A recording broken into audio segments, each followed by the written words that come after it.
Hey there, friends and foes. Good evening, multiverse. This is Cryptid Crunch presented by Back of the Cereal Box. And no, I am not Willow. I am your guest host, John Pica, the prophet of pop culture. You can call me Johnny Beyond if you dare. And tonight, we are going to go beyond the Back of the Cereal Box and we are going to take a deep dive into some cryptozoology as we talk about Bigfoot in pop culture. And we're going to do that right after this.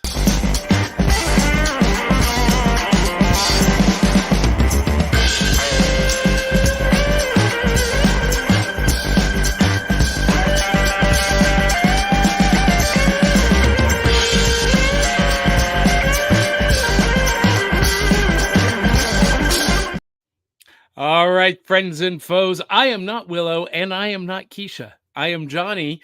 Willow is at a convention and Keisha is taking care of the family tonight. So I said, I will step in. I will solo host the show. And so you're stuck with me. But we're going to have a lot of fun tonight because we're going to talk about Bigfoot in pop culture. Now, before we do that, we have to acknowledge the people who make this show possible, our Cereal Box Super Friends. They contribute at patreon.com/cerealboxpodcast.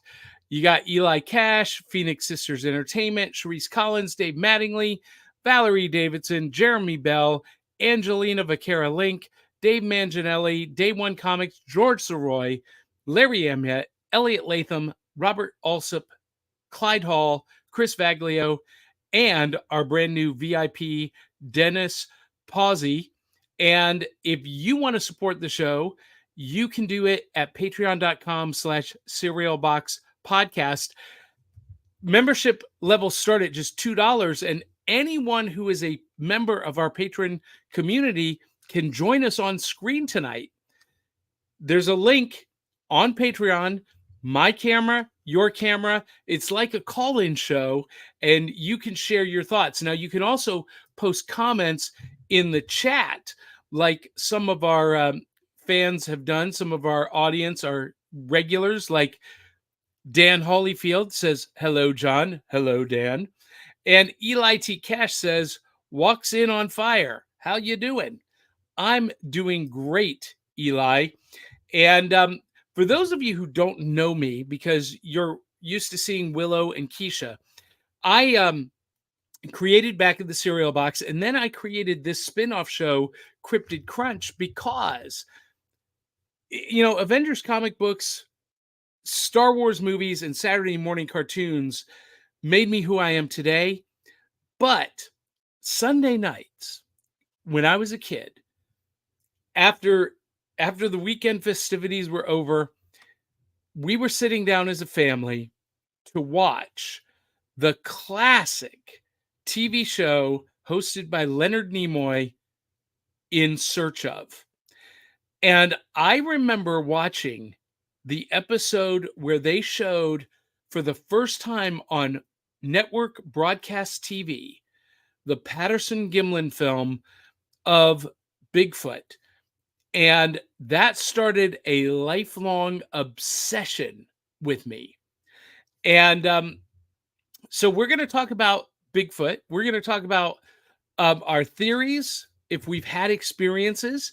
And I'm going to share with you why I am a firm believer in Bigfoot.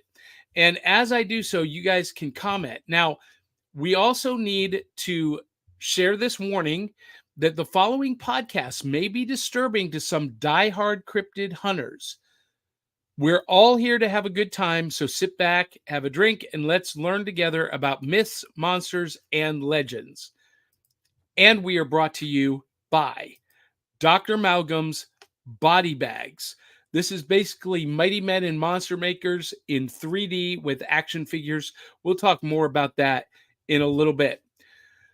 But I got to tell you, I am a hardcore firm believer in Bigfoot. And it's not just because of this film footage. I believe 100% that this is real. that it is authentic. It's been analyzed by forensic video, um, videographers, video forensic investigators, and over again, they confirm that it's not a hoax.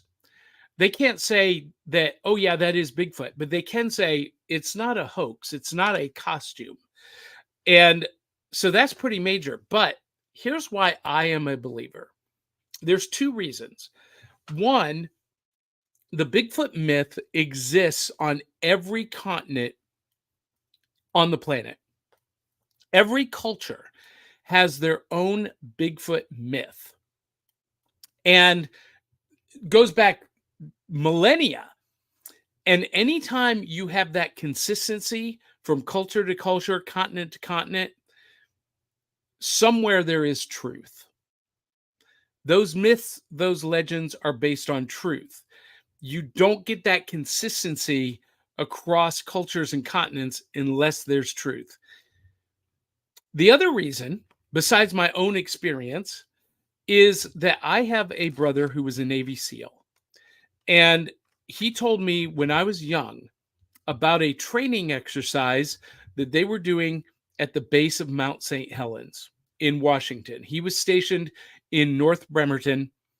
They were doing some training exercises. He came around a bend and literally came face to chest with a Bigfoot. Now, here's a little known fact. The Navy has an official handbook about how to handle encounters, what to do, what not to do, how to report them. And as a Navy SEAL, he followed the protocol. He quickly turned around and got out of there and got to safety. He reported it. It is in an official Navy SEAL report. And if you know anything about Navy SEALs, their integrity is of the utmost priority. Because if a Navy SEAL lies, somebody dies. And if the Navy believes that Bigfoot is real enough to have a handbook how to deal with them, and that's not to mention that my brother has shared with me that after he left the SEALs, that his SEAL team was the SEAL team that went in and recovered the Sasquatch bodies after the eruption of Mount St. Helens. And then I've been out Sasquatch hunting myself. I've been out camping. I used to do survival camps. And just as recent as maybe 10 years ago, we were out in Long Hunter State Park. And I did some knocks. I did some calls. And I had a response. So now, what is Bigfoot? I believe Bigfoot is an undiscovered North American ape. Well, not North American, because it's all over the continent, but here in the US, it's an undiscovered species of ape that is maybe more advanced than the mountain gorillas. And we just have not captured a live specimen. And the reason we don't find carcasses is because I believe that Bigfoot bury their dead. Because we don't find gorilla carcasses either, unless they've been poached. So anyway, we got some comments here. The Serial Connection says, well, hello, Serial Connection. And Eli T. Cash says, I thought you were about to talk about the Bionic Man having a throwdown with Bigfoot starring Lou Ferrigno. Eli, that's a great segue. So I'm framing this all to say that I am a believer in Bigfoot.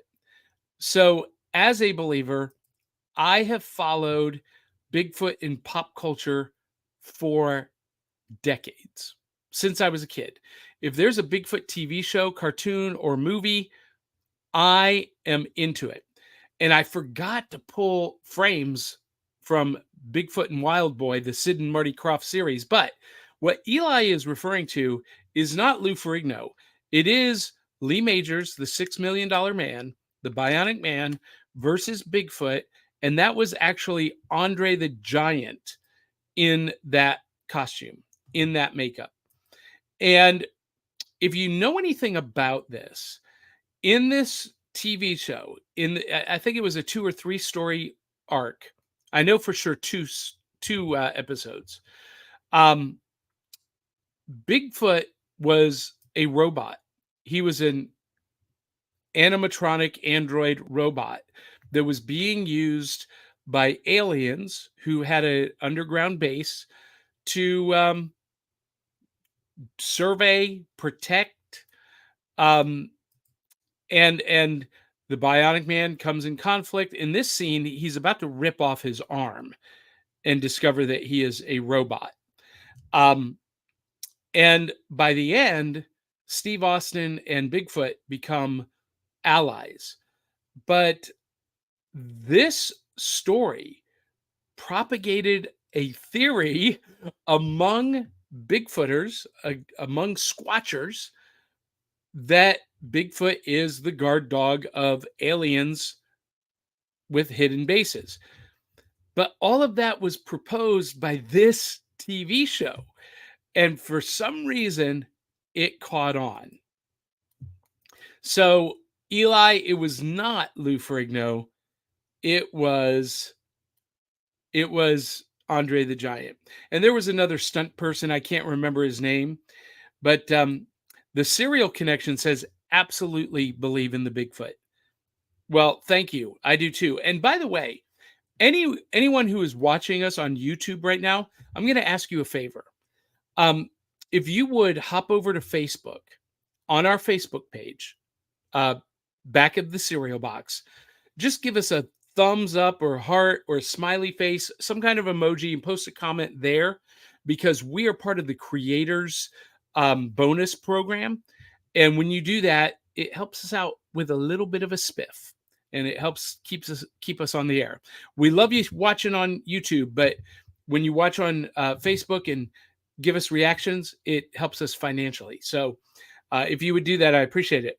Eli T. Cash says, you got to keep in mind that a lot of state parks have areas that are off limits. This is true.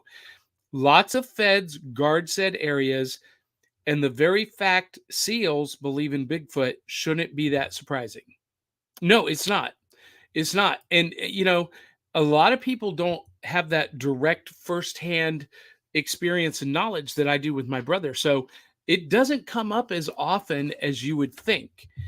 But when we're talking Bigfoot and pop culture, that Bigfoot, bionic Bigfoot from $6 Million Man was turned into an action figure. This is the 3 3/4 action figure from Ziga, but the prize, and today this is a huge prize, is it wasn't quite 12-inch. This one might have been 12-inch. I think Steve Austin was 10-inch, but this was the line from Kenner. And the Kenner Bionic Bigfoot is a holy grail collectible among toy collectors and among Bigfoot enthusiasts. But we can't talk about Bigfoot in pop culture without talking about Harry and the Hendersons. Harry and the Hendersons came out in the early 90s, late 80s, early 90s. And it is a story about a family on vacation, and they're in the northern woods of Washington, near Mount St. Helens, and they hit a Bigfoot crossing the road. They think they've killed it, and rather than just leaving him out in the middle of the road, they strap him to the hood of the car, take him home. Well, it turns out they get home and he ain't dead. But they adopt Harry, and he becomes kind of a part of their family. And it really is a really great story because it paints Sasquatch as a gentle giant, intelligent, big-hearted, a real loving, gentle creature. And I truly believe that that is an accurate representation. And the reason I believe that is because when you look at video and film footage of gorillas who and some great apes, chimpanzees and bonobos are pretty aggressive, but gorillas, even silverback gorillas, are very gentle with people. And you can see they form a bond with their zookeepers or their handlers or the people who are doing research. They will allow people to become part of the troop and to live in and amongst them. And unless you violate the rule of the troop and challenge the alpha, the silverback, he will be perfectly accepting. You just honor their rules and traditions. And I really believe that Bigfoot is the same way, because yes, there are some discussions about Bigfoot attacks. They're so far and few and far between. Most sightings are of a retreating Bigfoot or a fleeting Bigfoot, a Bigfoot trying to remain hidden, not wanting to be seen or discovered. And that is not the sign of an aggressive creature. Let's see. Manny Macias says, gotcha. Yes. And Dan Hollyfield says, dropped a like on Facebook. Thank you. And Eli T. Cash says, Robin Williams and Fred Rogers are living proof that Bigfoot are gentle giants. That's funny. That's funny. But Harry and the Hendersons is a movie that I just absolutely adore. And I especially love the end credits where they do that whole aha, take on me homage with the end credits. It was so good. Such a great movie. John Lithgow is so funny. And Don Amici plays a Bigfoot researcher. It's just such a great, you know what? I probably watch it at least once a year. And now I'm in the mood to go watch it again tonight. Really, really fantastic movie. I especially love in that movie Harry's relationship with the dog, because we see that same kind of thing in zoos that have great apes, that there are dogs. The great apes, just like people, will adopt those dogs as pets. It's amazing. It's amazing. Now, before we get too far afield, we're talking about monsters and talking about Bigfoot. We got to talk about Dr. Malcolm's body bags. Check this out, because they have taken Mighty Men and Monster Maker, the Tomy classic toy, and amped it up. Check this out.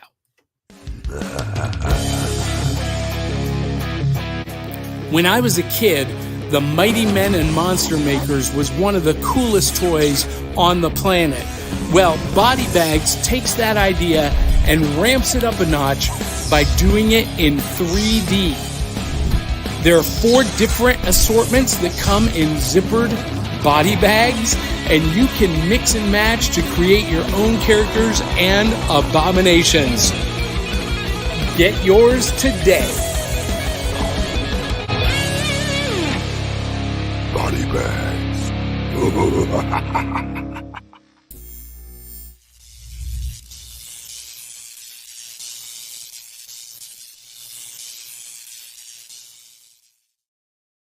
Eli T. Cash just lost his mind. Listen, I love that whole idea of Dr. Malcolm's body bags. I showed off. I found the Mighty Man Monster Maker a couple of weeks ago in the garage, and I showed it off. I love that. I played with that for hours, and to have the ability to bring that into 3D with the action figures, man, I'm all in. And so check them out.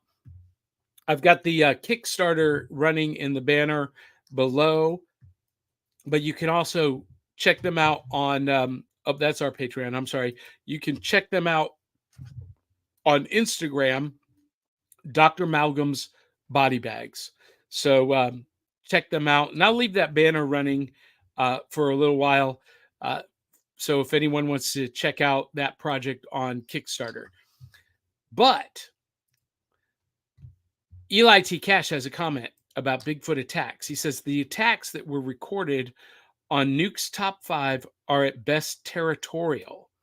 I doubt they are aggressive, but you wouldn't want to mess around with their land, let alone mess with them and end up being on a Jack Link's commercial. Oh, I even forgot about the Jack Link's commercials messing with Sasquatch. That's another example of Sasquatch in pop culture. And but you're right, Eli. It is territorial. You know, bears are not aggressive unless they are threatened or provoked, and coming into their territory and violating their territory is a sign of aggression. And gorillas and great apes are the same way.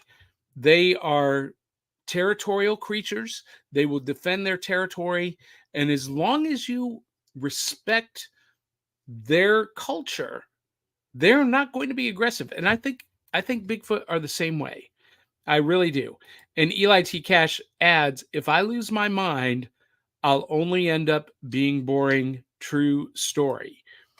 So as I go through some of these examples of Bigfoot in pop culture, I would love for you to comment in the chat and let me know if you've had an encounter and what kind of encounter it is. And if you're a member of our Patreon community, you can actually come on air with me. You can share your camera and kind of like a call-in show, and join us. Now, there have been some pretty silly representations of Bigfoot, like this Bigfoot from the Goofy movie, the Disney classic starring Goofy and his son Max. Just last year, there was a movie called The Bigfoot Family, I think it was. And it was an animated cartoon about a family, but the father, the patriarch, is a Bigfoot.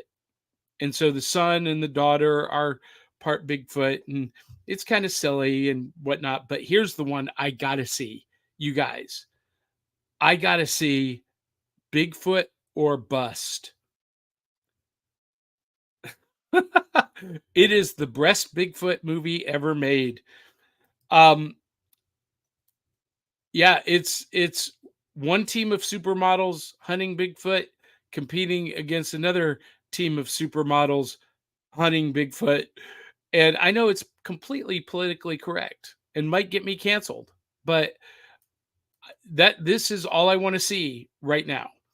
Now, on Amazon, on Prime, there is this movie starring Danny Bonaducci. You remember from the Partridge Family, Barry Williams from the Brady Bunch. Sherilyn Fenn plays the sheriff in the town. Sherilyn Fenn was the bombshell on Twin Peaks. And there's an appearance by Alice Cooper. But this Bigfoot is kind of like a King Kong sized Bigfoot. And not only is he aggressive, he's downright evil. He comes in, eats people, picks them up. It's actually a pretty horrible movie, but it's so bad that it's fantastic. And Danny Bonaducci is great in this. He plays a complete douchebag concert promoter who is determined to produce this big concert that Alice Cooper is, performing at, despite the fact that Bigfoot just days earlier, destroyed ate his crew and it's crazy. You got to check it out. And then I discovered this doing this research. Bigfoot Wars. with C. Thomas Howell, Judd Nelson, Holt Boggs. I don't know anything about this, but I'm willing to bet that it's a lot like the Toho movie War of the Gargantuas. I gotta assume that there's good Bigfoot and bad Bigfoot, and they're fighting over territory. It's crazy. I want to see it. And there's all look. I didn't even post this graphic, but I did a review of the movie starring Sam Elliott that came out maybe 5 years ago. The Man Who Killed Hitler, and then the Bigfoot. Listen, it's actually a pretty fascinating movie. It's not the action-packed movie that the trailers make you think it is. It's more of a psychological slice of life, a memoir of this war veteran assassin. And the version of Bigfoot is a diseased, viral, infected Bigfoot.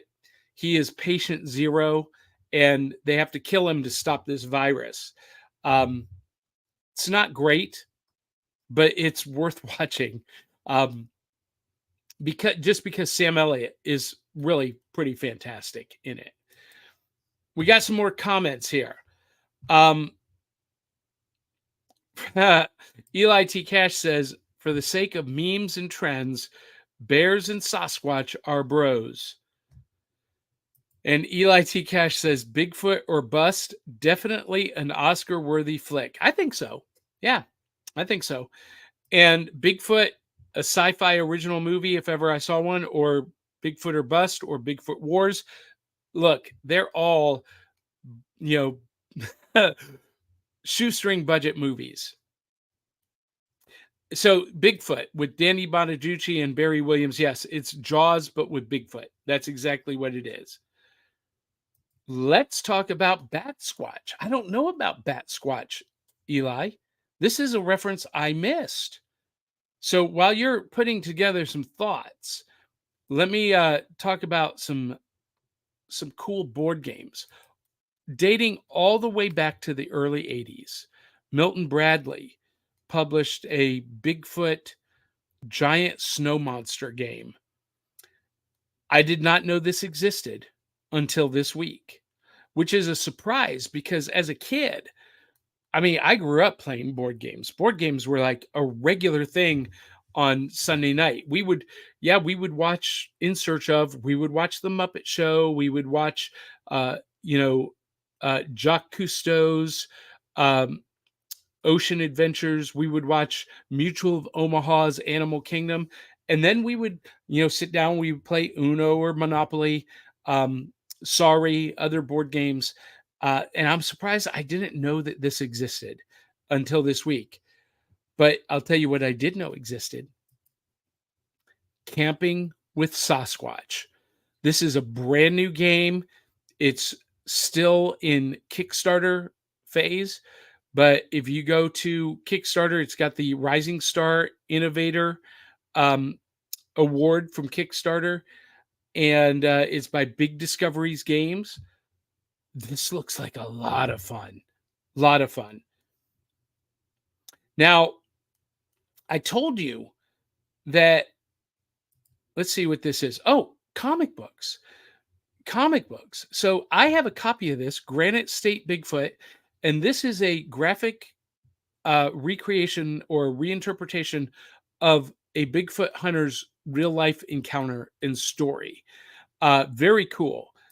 But this one from IDW is horrible because in this one, Bigfoot is a vicious monster. He kidnaps women.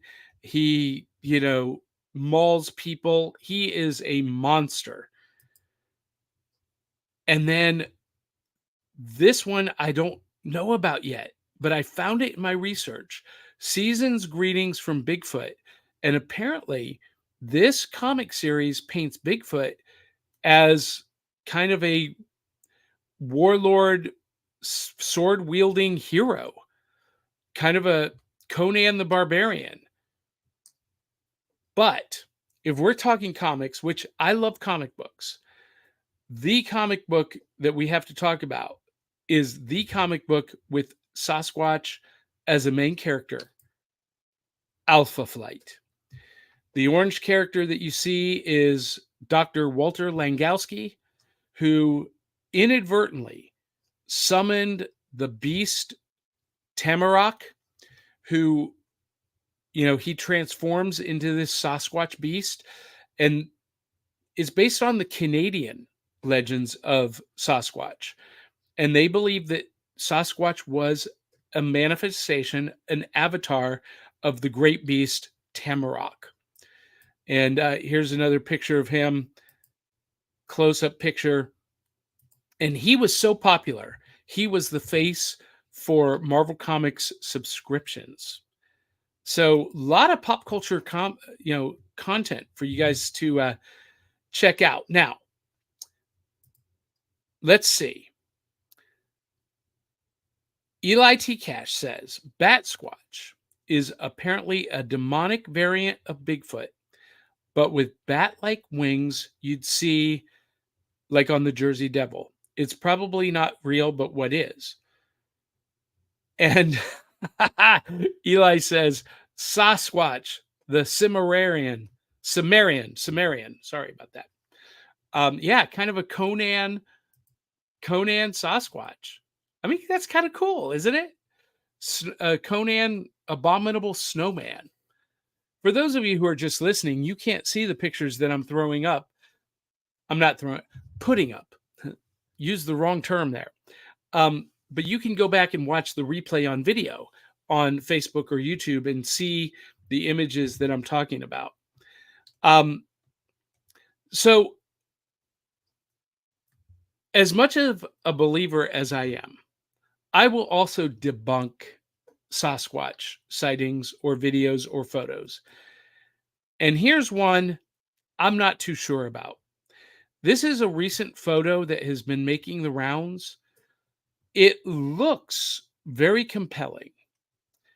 But the problem I have with it is that this Sasquatch is standing a little too upright, too much like a human person in a costume. And look, I scour photos and videos of Sasquatch, hundreds every week, because I am really obsessed with this. And on the social media groups, I'm debunking more than I'm, getting excited about. I will debunk a Sasquatch sighting in a heartbeat if I think it is fake. And there are people out there who are faking it. But when there's one that's real, holy cow. Now, I'm not going to show it because I don't want to get flagged for copyright. But a couple of months ago, I guess about almost a year ago now. Yeah, it was a year ago. There was a video that came out of Louisiana where you saw a Bigfoot in I think it was a sweet gum tree, scraping the insides out. And you see it putting it, whatever it's scraping out to its mouth. And then you see it stand up. And oh my God, I about lost my ever loving mind. So I believe that Sasquatch is out there. I believe Bigfoot is out there. And I want to know what you think, though. And while you guys are posting your comments, if you've not seen our Saturday morning show, Back of the Cereal Box, we do a segment every morning, What's in the Bowl?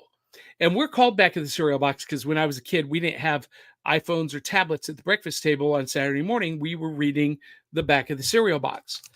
But we do a thing called What's in the Bowl? Well, here on Cryptid Crunch, we're hanging out in the virtual treehouse. And when you go up in your treehouse, you got to take snacks.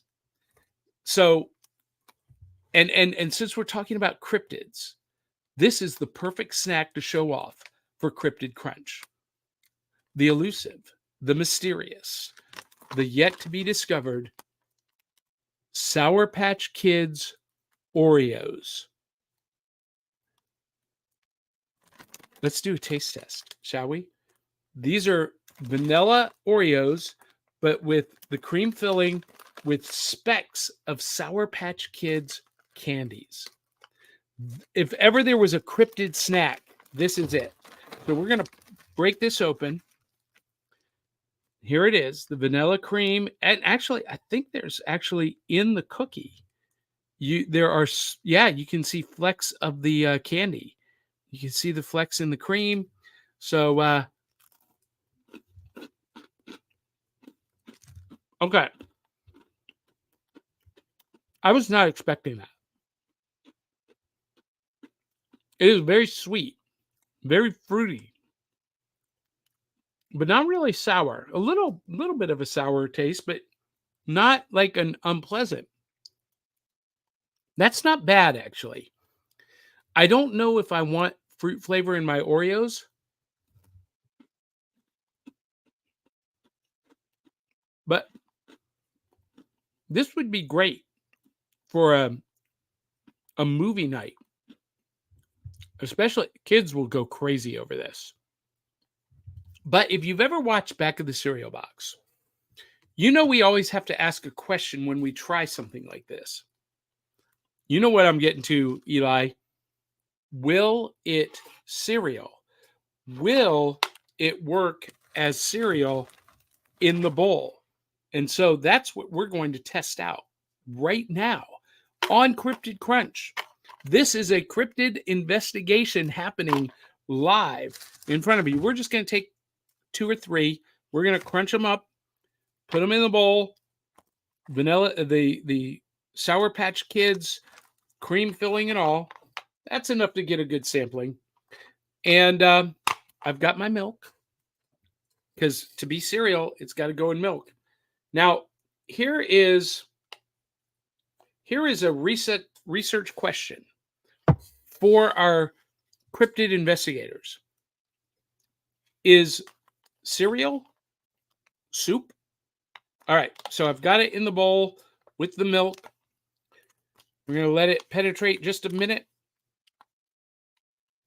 And scientific research, my pain for your pleasure. Here we go. Oh, wow.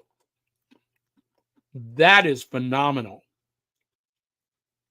Because as cereal, it kind of tastes like Fruity Pebbles and Oreos vanilla cream cookies combined. And the milk completely neutralizes the sour taste. Oh, wow. This is great. Mm-hmm. Will Oreos, Sour Patch Kids cookies cereal? Heck yes. These are amazing. Wow. Post cereals get together with Oreo and Sour Patch Kids. Let's get that in a box. Holy, that is phenomenal. Let's see what the cereal milk tastes like. And yes, I'm using a sippy straw. There's no after flavor. That's pretty good. That's really good. Wow. Who would have thought? Oreo Sour Patch Kids cookies. What a great cereal. How's that for a Cryptid Crunch investigation? The question you might ask after that is it crunchy? Well, it started crunchy, but it got soggy pretty quick. So I had to finish it pretty quick. But man, was that good. So, guys and gals, that's kind of my overview of some Bigfoot and pop culture. I did forget the Jack Link's messing with Sasquatch commercials. Those are great commercials. And I did forget to pull an image of Bigfoot and Wild Boy. Bigfoot and Wild Boy was a Sid and Marty Krofft Saturday morning live action show. It was part of the Krofft Super Show. And it was about this kid who is orphaned and is adopted by Bigfoot. And they become partners, and they actually fight crime and thwart evil in the Northwest United States. As a kid, I loved it. I still love it, but man, the special effects were not good. It does not hold up. But the kid in me remembers it exceptionally well and with a lot of fondness. Okay, so Dan Holyfield says, I won't say that cryptids in general are impossible, yet extraordinary claims require extraordinary evidence. For Bigfoot, the evidence is slowly mounting. It is. And here's the thing, Dan, there is a lot of evidence. There is a lot of evidence. But the problem is that for believers, no evidence is required. And for skeptics, no evidence will ever be enough. You could produce a body. You could produce a Bigfoot in chains, live, caged, and the skeptics would deny it's being real. They would say it's being faked, it's not real, that's manufactured by Hollywood special effects. And that's the problem that we get into in the cryptid community. And that's really why I will debunk sightings and videos and stories. Like, I don't believe in the Mothman. The Mothman is so territorial. There are no other references in culture to that kind of creature, and it happens in such a specific time frame in that history of Point Pleasant, West Virginia. And what I believe people saw was a harpy eagle. Now, people who support the existence of Mothman will say, well, harpy eagles aren't native to West Virginia. No, they're not. But that doesn't mean that's not what it is. People get animals, exotic animals, as pets all the time, and they either get loose or they are released. And I am willing to bet that harpy eagle was part of a zoo or part of a private estate and got loose. And that's what people saw in Point Pleasant, West Virginia. I'm almost positive of it. I'm positive of it. And if you Google harpy eagle and you put it side by side with what people described Mothman as being, it's clear. It's clear as the nose on my face that is what they are seeing. I believe in chupacabra, but I don't think it's a cryptid anymore. I think we know exactly what chupacabra is. It's a coyote with mange or a wolf with mange. And I think we've adequately identified what the chupacabra is. And then there are some cryptids, like Mothman, that are pure fantasy, like the sheep squatch, which is one of my favorites, actually. Basically, take a ram and create a ram Sasquatch Bigfoot hybrid, and that's the sheep squatch, or also known as the Ozark howler. It's only found, again, in a small region of Arkansas, and only one family has ever claimed to have any sightings. And as much as I would love the Ozark howler to be real, I don't think it is. Now, is it possible? Is it possible that it's a Sasquatch in that area of Arkansas? Yes. Is it possible it's an albino Sasquatch? Absolutely. But is it a Sasquatch ram hybrid? No. Because scientifically, DNA can't be done. You can only make hybrids of animals and species that are closely related with DNA. For example, you can't mate wolves or coyotes with foxes or foxes with dogs. Their DNA is not compatible, even though the fox is a part of the canine genus. Same thing with otters. Otters and seals are canines, but otters can't be bred with dogs, and seals can't be bred with otters. They're just not DNA compatible. So the sheep squatch, eh. Mothman, harpy eagle. Um, what about the Jersey Devil? That could be something. That could be something. Um, I am a firm believer in demonic activity, demons, and um, everything that is described, by people describing the Jersey Devil. It makes me think that's demonic. Goat Man, maybe. And here's why. Goat Man is a satyr, half man, half goat. And again, satyrs exist in cultural mythology across multiple continents. Europe, uh, parts of Asia, um, here in the United States, in the Greek Isles, Italy. Satyrs, the myth of satyrs permeates, and not just oral tradition, in the literature, the architecture. And again, when something is that prominent in pop culture, in the culture of the day, there's got to be truth to it. Truth. Um, Eli T. Cash says the Mothman is a concern for the BPRD, the Bureau of Paranormal Research and Development. And Eli asks, but is it impossible? Let's ask Dr. Thaddeus Foot, Bigfoot MD.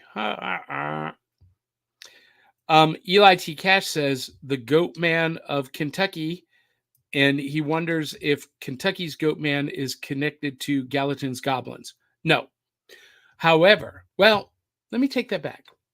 Satyrs are considered fae folk. Do we believe that fae, fairies, goblins, brownies, do we believe that they are real? Fairies? Possibly. Because again, the cultural,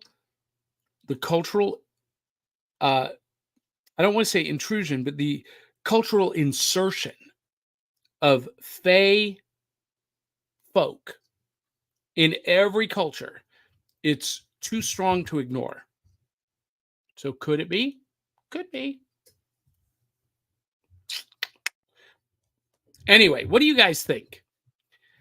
Dan, I know you think that there needs to be more evidence. Would a body convince you? Dan Holyfield. If they found a Bigfoot body, would you be convinced? If they hauled one in a cage, confined, would you be convinced? I think that we will have like real physical evidence sooner than later. And look, and there is physical evidence. There's hair samples, there's DNA samples from scato, scatological material. There is blood samples of, and when labs come back after analyzing it, they are inconclusive. They say this is not a wolf or coyote, a deer or an elk. This is an unknown species. And many labs have admitted that it resembles ape. The DNA markers match up with apes. So that's my story. I'm sticking to it. And of course, there's the footprints, the physical evidence left behind. I don't think you can deny that. Are there some people faking it? Yes. But you can tell the fakes real quick. But when they're real, maybe the most compelling piece of evidence I've ever seen in real time was Josh Gates. Josh Gates had a show called Destination Truth, and they went out in a Bigfoot hotspot. They did not capture one on camera, but they captured the sound. Josh Gates crossed a creek bed, and as he got on the other side, he heard a snap, and he turned and he saw leaves rustling, and he crossed back over the creek, and in the creek, he had just been in that spot.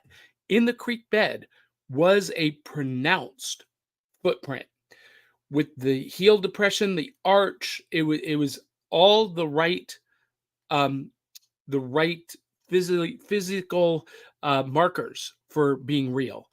Um and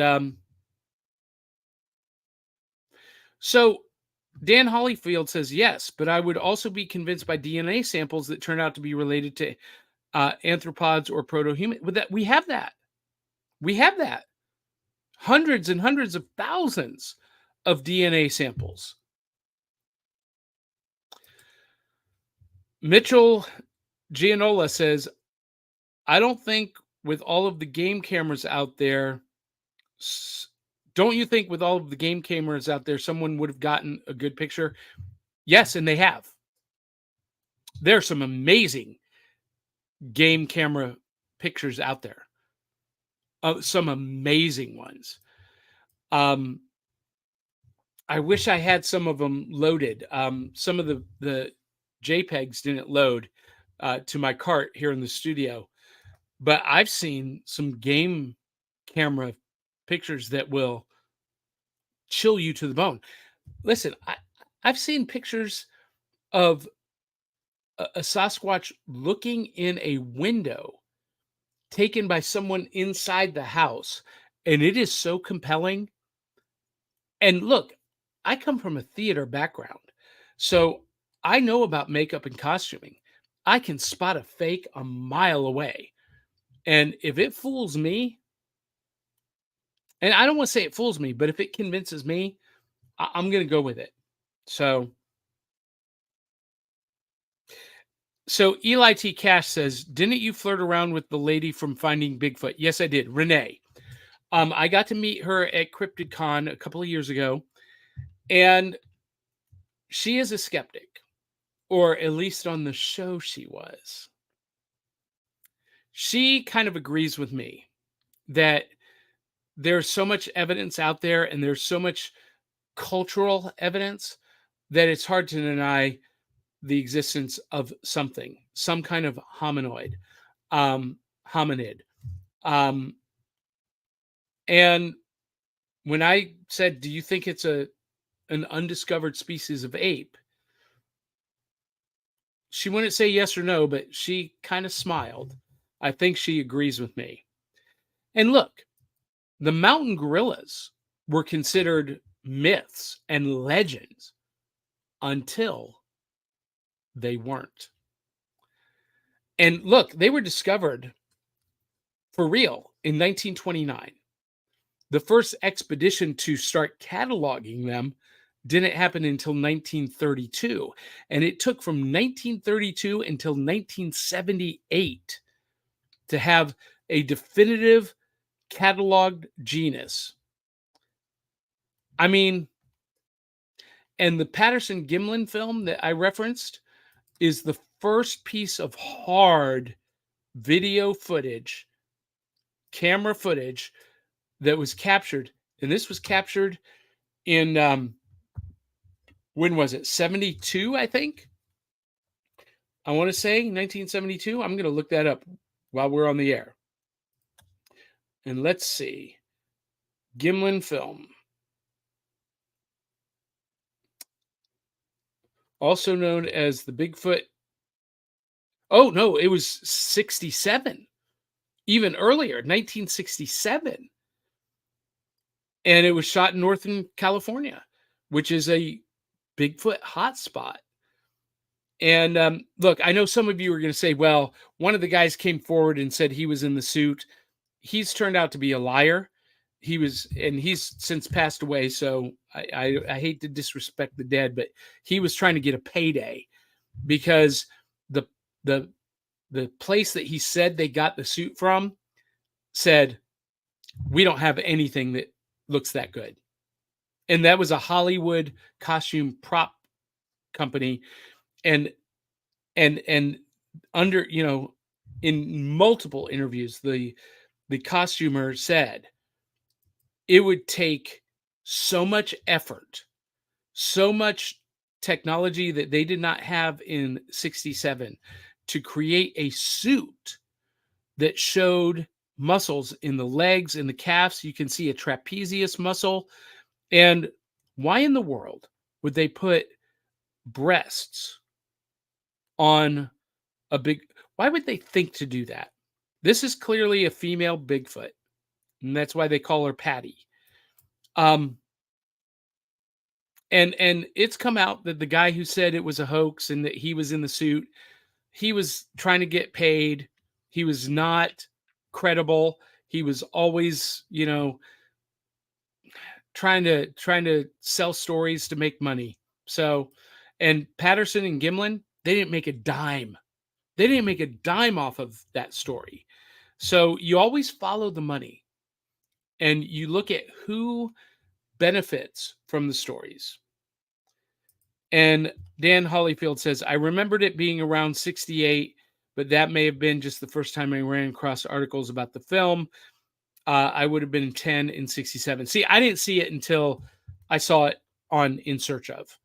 And from what I remember from the stories, that TV show was the first network TV show to actually show it. Yeah, and Patterson died of cancer in 72 before I was even born. So they never made a dime off of it. And here's my thing, follow the money. And whoever stands to benefit from the story they're telling financially is probably not telling the truth. So,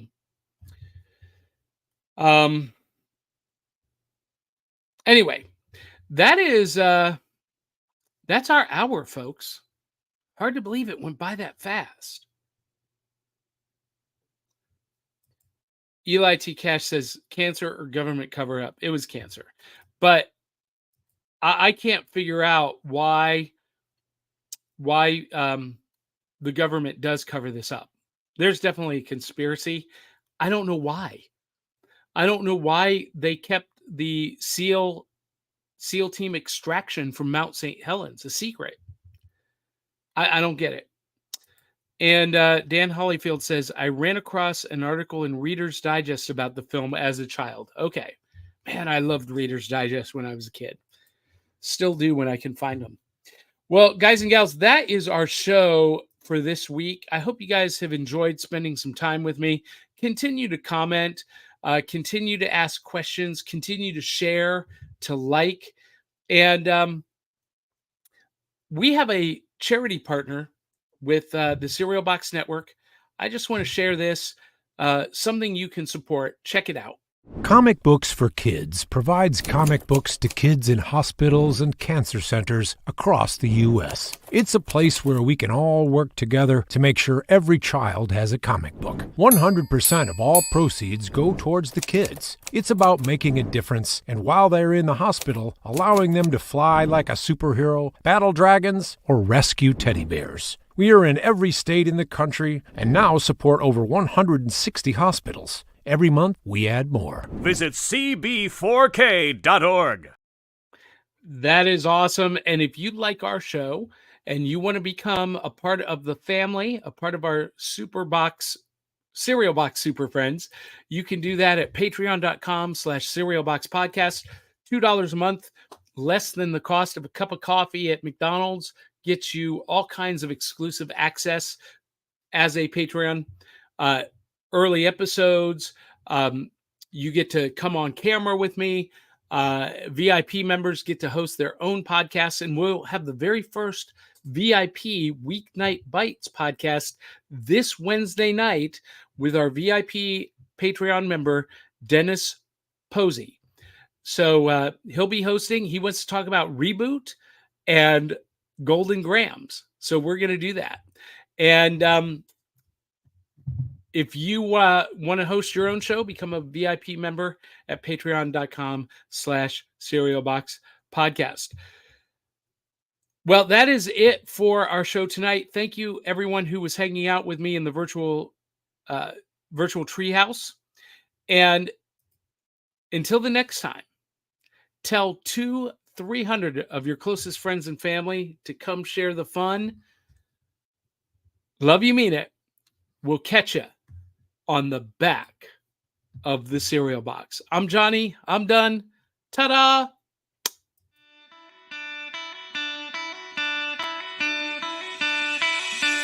It's like